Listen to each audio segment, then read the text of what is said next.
प्रतिभा और आप हैं आपके अपने चैनल यूपी 32 जिंदगी जिंदाबाद में। मेरी रेगुलर आ रही जो नवरात्रों की सीरीज है, इस पे जो आप लोगों का मुझे प्यार मिला है उसके लिए बहुत बहुत बहुत शुक्रिया। कोशिश करती हूँ कि चीज़ें मिस ना हो और कमिटमेंट की अपनी एक बहुत बड़ी वैल्यू होती है।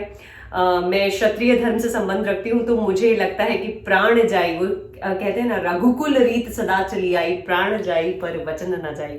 तो प्रयास करती हूँ कि चीज़ें रेगुलर बनी रहें और आप लोगों तक कुछ ना कुछ अच्छा नया ढूंढ के पहुंचाऊं, जिससे कि कहते हैं ना, मन गदगद होता है, प्रसन्नता होती है, खुशी होती है। 1% अगर कहीं पे हम वो चीज़ें नहीं जानते हैं तो मन को बहुत संतोष होता है। तो आज भी ले आई हूं मैं आपके लिए कुछ ऐसी ही विषयगत जानकारी। क्या आप जानते हैं कि पूजा में कपूर क्यों जलाया जाता है?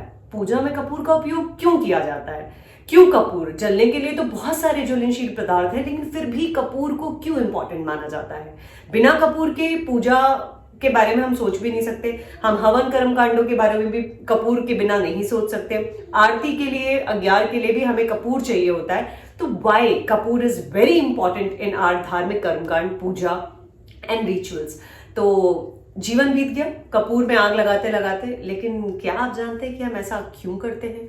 कपूर ही क्यों? कर्पूर या कपूर मोम की तरह उड़नशील दिव्य वानस्पतिक द्रव्य है। इसे अक्सर आरती के बाद या आरती करते वक्त जलाया जाता है। इससे वातावरण में सुगंध फैल जाती है और मन में, मस्तिष्क में एक अजीब सी शांति मिलती है। कपूर को संस्कृत में कर्पूर, फारसी में काफूर और अंग्रेजी में कैम्फर कहते हैं। वास्तु एवं ज्योतिष शास्त्र भी इसका अलग अलग महत्व बताते हैं। औषधीय रूप में भी इसके कई फायदे हैं। तो आज मैं आपको बताऊंगी कि क्यों पूजा में कपूर इतना ज्यादा महत्वपूर्ण है। बिना कपूर के कोई आरती नहीं होती, कोई पूजा नहीं होती, कोई भी धार्मिक कांड, कर्मकांड नहीं होता। हम सभी ने अक्सर सुना है, और अगर हम सिंपल सी लैंग्वेज में या जानकारी जानने के लिए किसी से क्यूरियोसिटी वश पूछते हैं कि कपूर ही क्यों, तो कह दिया जाता है सामने से कि इसे बहुत ही शुभ माना जाता है, इसे बहुत शुद्ध माना जाता है और इसे पुण्य फल, अक्षय फल देने वाला माना जाता है, इसलिए हम कपूर जलाते हैं। शिव महापुराण में इसके बारे में व्याख्यानित वर्णन है कि कपूर का प्रयोग पूजा में क्यों किया जाता है। तो मैं आपको बताने जा रही हूं आज वही जानकारी जो कि शिव पुराण का हिस्सा है। ये मेरी मनगढ़ंत कहानी नहीं है। आप चाहें तो आप इसे गूगल भी कर सकते हैं, चेक भी कर सकते हैं। शिव महापुराण में लिखा है कि जब राम जी अश्वमेध यज्ञ करने जा रहे थे तो उससे पहले देवताओं ने भी अश्वमेध यज्ञ किया। जैसा कि आप अश्वमेध यज्ञ के बारे में जानते ही होंगे कि इसमें यज्ञ किया जाता था और ये शक्ति परिचायक होता था। जैसे कि आपने यज्ञ किया और उसके बाद एक अश्व छोड़ दिया, वो अश्व जहां जहां की सीमा को पार करता जाएगा, वो सीमा उस संलग्नित राजा के राज्य में सम्मिलित होती जाएगी। लेकिन किसी ने अगर उस अश्व का रास्ता बाधित कर दिया या उसकी लगाम खींच ली या पकड़ ली, तो यानी उसने वो चुनौती स्वीकार कर ली है और युद्ध के लिए तैयार है। तो जब देवताओं ने यज्ञ किया तो जो यज्ञ का अश्व था, अब बड़ी चिंता का विषय है कि उसे कहां छोड़ा जाएगा। जहां छोड़ा जाएगा वहां युद्ध होगा, वहां से वो चुनौती की तरह जाएगा नीचे और किसी ने भी पकड़ा तो युद्ध होगा, युद्ध होना कंपलसरी।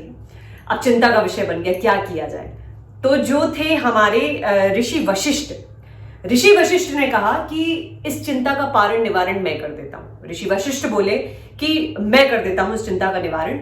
इस अश्व को मैं कपूर में परिवर्तित कर देता हूं और कपूर को आप अग्नि में समाहित कर दीजिएगा। जब ये युक्ति सामने आई तो सबको थोड़ा सा दिलासा हुआ, रिलैक्स हुए। श्री राम का प्रश्न आया कि गुरुदेव, ये करके क्या अभिप्राय, इस अश्व को कपूर में बदल के अग्नि में डाल देने का क्या अभिप्राय? तो ऋषि वशिष्ठ ने कहा कि आज के बाद कोई भी अपने घर में पूजा के पश्चात जब कपूर जलाएगा, आचमन करने के बाद कपूर जलाएगा, आरती करेगा, तो वो उस एक अश्वमेध यज्ञ जितना पुण्य उसको तुरंत प्राप्त हो जाएगा।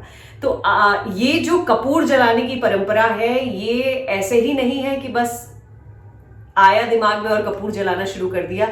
एक लॉजिकल चीज है जो कि व्याख्यानित रूप से वर्णित है, हमारे शिव पुराण में लिखा गया है कि एक अश्वमेध यज्ञ के बराबर पुण्य फल आपको तुरंत ही प्राप्त हो जाता है जब आप पूजा के बाद कपूर प्रज्वलित। प्रयास रहता है कि आपके सामने कुछ नया विषय लेके आ पाऊं, जो छोटी छोटी चीजें हम लोग दैनिक जीवन में उपयोग करते हैं, लेकिन करते हैं क्यों करते हैं, करते आ रहे हैं और उसका कुछ संबंध नहीं जोड़ पाते हैं। कहते हैं कि क्यों हो रहा है, हमें नहीं पता, बस करते आ रहे हो रहा है। और कई बार जब हम प्रश्न पूछते हैं, किसी से, बड़े बुजुर्ग से भी पूछते हैं, तो वो भी कहते हैं हमारे तो बड़े लोग भी करते आ रहे हैं और वो चीजें परंपरागत रूप से चली आ रही हैं, इसीलिए हम भी करते आ रहे हैं। तो मन को कहीं संतोष नहीं होता, वो खलबली सी मची रहती है। भाई मुझे तो हो जाता है, अगर मेरे दिमाग में कोई प्रश्न आता है तो मुझे लगता है कि कैसे, क्यों, क्या। तो ऐसा इसका निवारण ढूंढने के लिए पहले तो मैं बड़े लोगों के पास जाती हूँ, गुरुजनों के पास जाती हूँ, उनसे पूछती हूँ कि क्यों है, मतलब ये जो मेरी जिज्ञासा है इसका समाधान कीजिए, इसे शांत कीजिए। जब मुझे वो लॉजिकल उत्तर नहीं मिलता या मुझे लगता है कि मेरी जो जिज्ञासा है वो शांत नहीं होती, तब फिर मैं पुराणों को, वेदों को खंगालना शुरू करती हूँ, जहां लिखा रहता है हर प्रश्न का उत्तर। और इन्होंने मुझे कभी निराश नहीं किया। मेरी सोच की सीमा जितनी नहीं है, उतना तो क्या, उससे कई गुना ज्यादा उसमें ज्ञान रखा हुआ है। उम्मीद करती हूँ आपको मेरा एक छोटा सा ब्लॉग है ये पसंद आया होगा। नवरात्रि की एक सीरीज है, बहुत दिन भर मेस रहता है, चीजों के पीछे भागते रहना होता है। सभी की लाइफ ऐसी है, सभी की लाइफ ऐसी ही जाती है। तो फिर भी प्रयास करके सोचती हूँ कि नहीं, जो चीजें कमिटमेंट है, एक आपसे मेरा एक अलग रिश्ता है, तो उसे निभाने के लिए, आप लोगों से मिलने के लिए तो मुझे आना ही होता है। तो अगर आप लोगों को मेरा ये छोटा सा ब्लॉग और प्रस्तुति अच्छी लगी हो तो मेरे चैनल को सब्सक्राइब करना बिल्कुल भी मत भूलिएगा। स्वस्थ रहिए, खुश रहिए, मुस्कुराते रहिए। बहुत जल्द मिलूंगी किसी नई जानकारी के साथ, कुछ नई बातें लेकर के। तब तक मेरी प्रतिभा साइनिंग ऑफ।